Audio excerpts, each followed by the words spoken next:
फैसलाबाद में पीडीएम का खड़ा धोबी घाट ग्राउंड में जलसा आज शाम होगा। मौलाना फजलुर रहमान, मरियम नवाज और दीगर खिताब करेंगे। इमरान नियाजी महंगाई से आवाम की जान लेने के बजाय इस्तीफा दें, सिर्फ इसी तरह आवाम को रिलीफ मिल सकता है।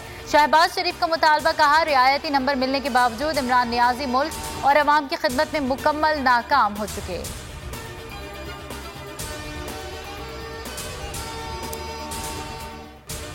ब्रॉडशीट की इंक्वायरी रिपोर्ट आ गई। पाकिस्तान का मुकदमा दुरुस्त अंदाज में नहीं लड़ा गया। जिम्मेदारान के तयन के लिए FIA इंक्वायरी कर रही है।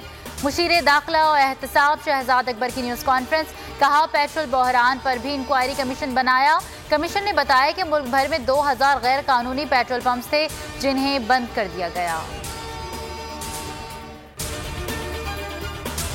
महंगाई से पूरी दुनिया मुतासिर हो रही है। आलमी मंडी में पेट्रोलियम कीमतों में इजाफे के बावजूद अवाम पर कम से कम दबाव डालने की कोशिश की। फरूख हबीब की मीडिया से गुफ्तगू, कहा सनतें तरक्की कर रही हैं, रोजगार के मौके मिल रहे हैं, कोशिश कर रहे हैं घी की कीमतों को कम किया जाए, पिसे हुए तबके को रिलीफ देने के लिए इकदाम कर रहे हैं।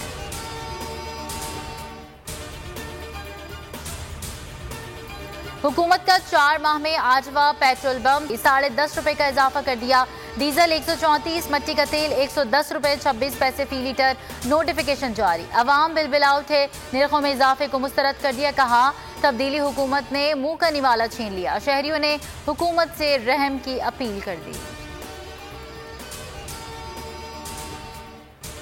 मौसम सरमा की आमद से कबल ही सिंध में गैस बहरान। कराची समेत सूबे भर में CNG स्टेशन 10 रोज के लिए बंद। फिलिंग स्टेशन 25 अक्टूबर रात 8 बजे खुलेंगे। मशकूक ट्रांजैक्शंस रेफरेंस में आसिफ अली जरदारी की बरियत की दरखास्त मुस्तरद। एहतसाब अदालत इस्लामाबाद ने तहरीरी फैसला जारी कर दिया।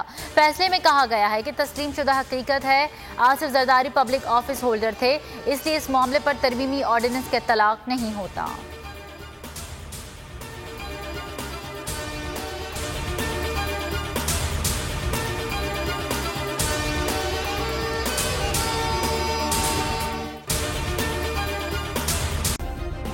सब्सक्राइब करें और बेल दबाएं ताकि कोई खबर रह न जाए।